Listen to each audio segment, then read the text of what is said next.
एक छोटे से कच्चे घर में एक लकड़हारा रहता था जिसका नाम रामू था। उसकी उम्र 35 वर्ष थी। उसकी पत्नी का देहांत हुए 3 साल हो चुके थे। उसका एक बेटा भी था जिसका नाम जीतू था। जीतू अब 10 साल का था। उसका बेटा उसकी दुनिया बन चुका था। एक दिन सुबह रामू खांसी करता हुआ उठा।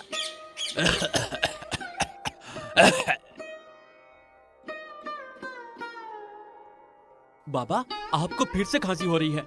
आप रोज ऐसे ही परेशान होते हो। चलो ना, आज मैं जंगल से लकड़ी ले आऊं, आप आराम कर लो।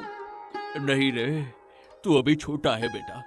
जंगल का रास्ता आसान नहीं होता। कांटे भी है, ढलान भी है और जानवरों का डर भी रहता है। मैं कर लूंगा, तू घर पर ही रह बेटा। बाबा, मैं छोटा तो हूँ पर आपके साथ रहकर सब सीख लूंगा। और जब बड़े जंगल में आप अकेले जाते हो तब मुझे भी चिंता होती है। बड़ा तो मैं भी आपके साथ ही होऊंगा ना बाबा। आज मुझे जाने दो, मैं संभाल लूंगा। रामू ये सुन मुस्कुराया और बोला, अच्छा अच्छा, इतना बड़ा हो गया है तू, है? चल फिर आज मेरे साथ चल, लेकिन ध्यान रखना बेटा, पहले मेरे पीछे पीछे ही चलना और कोई भी जोखिम वाली चीज देखकर मुझसे पहले हाथ मत डालना बेटा। ठीक है बाबा, आज मैं पूरी सावधानी रखूंगा, बस आप धीरे चलना। दिन बीतते गए। जीतू 15 साल का हो गया। कंधे मजबूत, आंखों में चमक। जंगल में लकड़ियां काटते हुए वो अक्सर पिता से पूछता, बाबा, माँ कैसी थी? बहुत शांत, तुझ पर ही गई है। अगर होती तो आज बहुत खुश होती। क्या वो मुझे कभी गोद में खिलाती होगी बाबा? अरे हाँ बेटा, बहुत खिलाया तुझे। तू तो उनका लाडला था बेटा। तेरे रोने पर वो तुरंत भाग कर आ जाती थी। उसकी हंसी कैसी थी बाबा? ऐसी कि सुनते ही दिन का थकान उतर जाए। पूरे घर में उजाला भर जाता था बेटा उसकी हंसी से।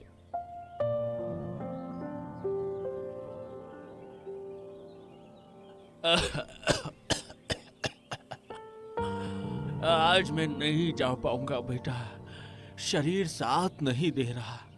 तो थोड़ा हिलाना, संभल कर जाना बेटा और जल्दी लौट आना। आप आराम करो बाबा, मैं ले आऊंगा। आप बस दवाई खा लेना, चिंता बिल्कुल मत करना, मैं संभाल लूंगा। जीतू अकेले जंगल गया। लकड़ियां काटते हुए आवाजें सुनाई दी, घोड़ों की, सेनापतियों की बोलियां। वो छिपकर देखने लगा। राज्य का राजा वीरेंद्र सिंह आया था और उसके साथ उसकी छोटी बेटी राजकुमारी कुमुद भी थी। वो 13 साल की थी। राजकुमारी फूल तोड़ रही थी। पिताजी, इस जंगल में कितनी प्यारी खुशबू है। लगता है जैसे हवा भी फूलों से भीनी हो गई हो। हाँ कुमुद बेटा, ये हमारा राज्य का सबसे पवित्र जंगल है। यहाँ मिट्टी और हवा दोनों में ही एक अलग ही सुगंध बसी है। जीतू पहली बार राजकुमारी को देख रहा था। वो स्तब्ध रह गया, जैसे समय रुक गया हो। ये कौन है? इतनी सुंदर, जैसे किसी कहानी से उतर कर आई हो। सच में मैंने आज तक ऐसा रूप कभी नहीं देखा। राजकुमारी ने अचानक उसकी तरफ देखा। जीतू डर गया और पेड़ों के पीछे छुप गया। राजा लौट आया, लेकिन राजकुमारी थोड़ी पीछे रह गई थी। वो अकेले पत्तों से खेल रही थी। जीतू पेड़ के पीछे से निकला। राजकुमारी थोड़ी घबराई और बोली, तुम कौन और यहाँ अचानक सामने कैसे आ गए? तुम्हें देखकर मैं थोड़ा घबरा गई। आप खो गई हैं क्या? मतलब आपका रास्ता छूट गया है क्या? मैं चाहूँ तो आपकी मदद कर सकता हूँ। मैं जीतू हूँ, लकड़हारे का बेटा। यहीं आसपास रहता हूँ और बस आपकी आवाज सुनी तो पूछने आ गया कि कहीं आपको कोई परेशानी तो नहीं। राजकुमारी ने मुस्कुराकर कहा, तुम डर क्यों नहीं रहे हो? मैंने खाया है क्या? इतनी घबराहट क्यों? मैं तो बस बात ही कर रही हूँ। मैंने आपको पहली बार देखा और इतना पास से देखा तो थोड़ा घबरा गया, पर सच कहूँ तो बहुत अच्छा लगा। सच में? लोगों से तो मैं रोज मिलती हूँ, पर तुम जैसे देख रहे हो ऐसा देखना मुझे थोड़ा अलग लगा। अलग? मतलब अच्छा या बुरा? क्योंकि मैं डर गया था कि कहीं मेरी वजह से आप नाराज ना हो जाए। नहीं, बिल्कुल नहीं, अच्छा लगा। किसी ने पहली बार मुझे इतना सच्चे मन से देखा है। तो फिर मैं कोशिश करूंगा कि जब भी मिलूं आपको ऐसे ही अच्छा लगे। तो फिर मिलते रहेंगे। अगर तुम्हें भी अच्छा लगे तो मैं फिर बात करने आ सकती हूँ। जीतू का चेहरा खिल उठा। हाँ, अगर आपको मंजूर हो तो मैं तो हर बार खुशी से मिलूंगा। बस आप इशारा कर देना। जरूर, मैं भी चाहूंगी कि हम फिर बात करें। और अगर कभी आपको रास्ता ना मिले या डर लगे तो मैं पास ही रहता हूँ। आवाज दो, मैं आ जाऊंगा। अच्छा, तो फिर आज से तुम्हें मेरा दोस्त मानो। मुझे मंजूर है। दोस्त होना मेरे लिए सम्मान है। और मेरे लिए भी।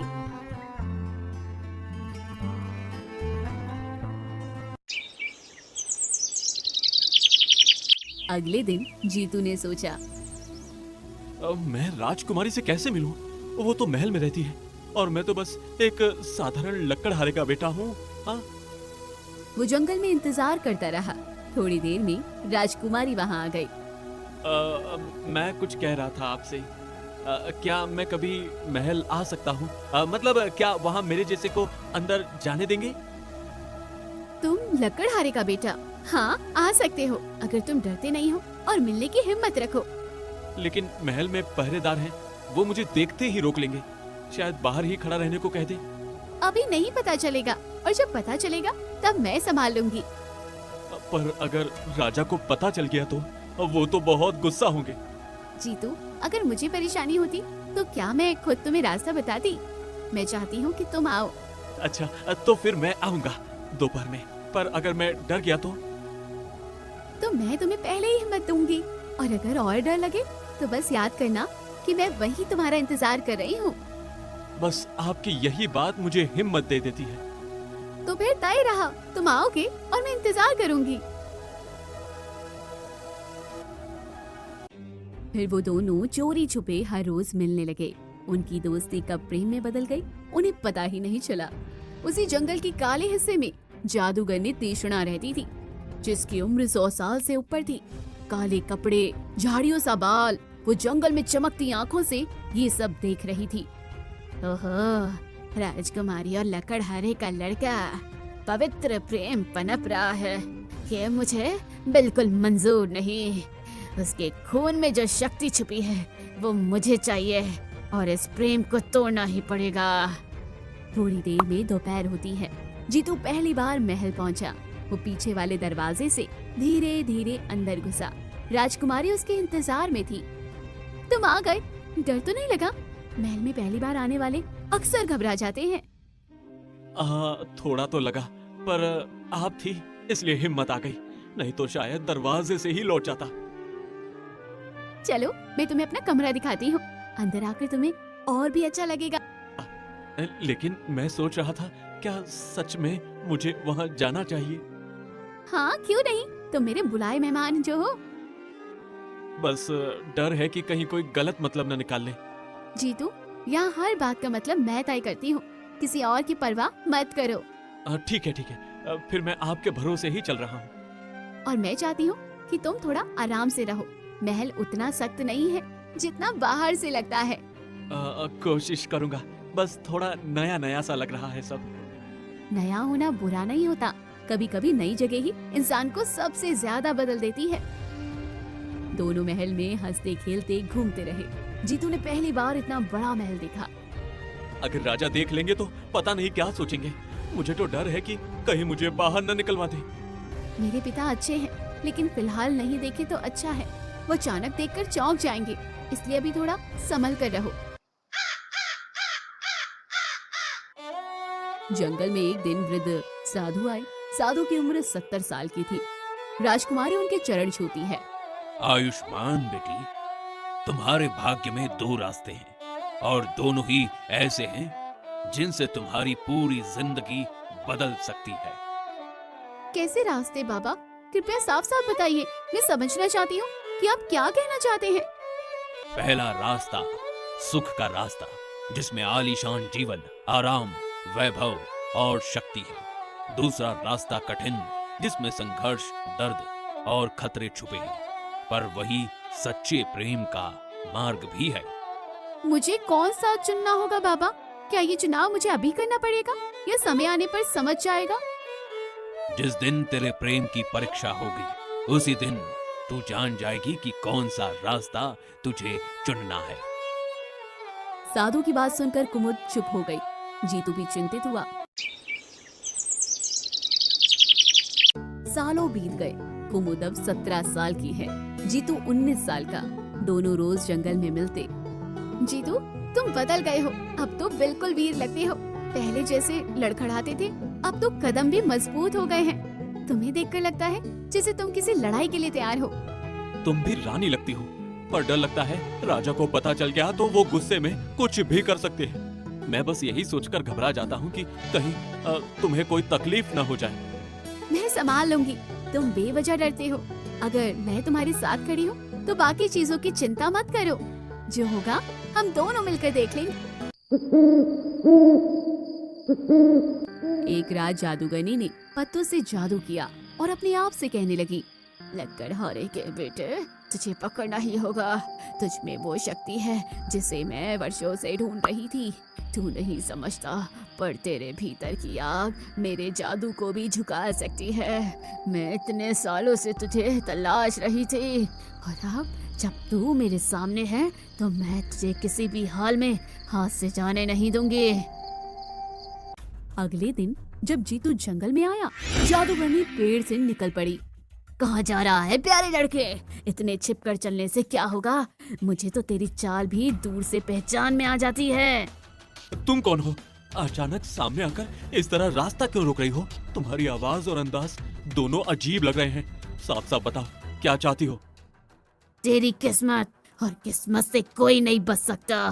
तू चाहे माने या ना माने, पर अब तुम मेरे रास्ते में आ चुका है।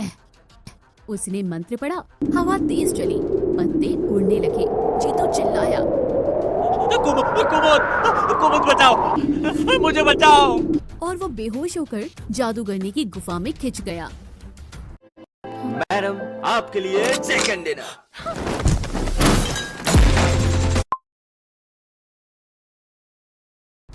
राजकुमारी जंगल पहुंची, पर जीतू कहीं नहीं था। वो दौड़ती हुई साधु के पास गई और कहा, बाबा, जीतू गायब है। मुझे बताइए वो कहाँ है? मैं हर जगह भागती रही, पर उसका कोई नामो निशान नहीं मिला। साधु ने आंखें बंद की। तृष्णा जादूगरनी उसे ले गई है। उसकी नजर बहुत तेज है और उसकी मंशा और भी गहरी। वो उसी आत्मा को पकड़ती है जिसमें असाधारण शक्ति छिपी होती है, और जीतू उसकी नजर में आ चुका है। मैं उसे बचाऊंगी कैसे, मुझे समझ नहीं आ रहा, लेकिन मैं हाथ पर हाथ रखकर नहीं बैठ सकती।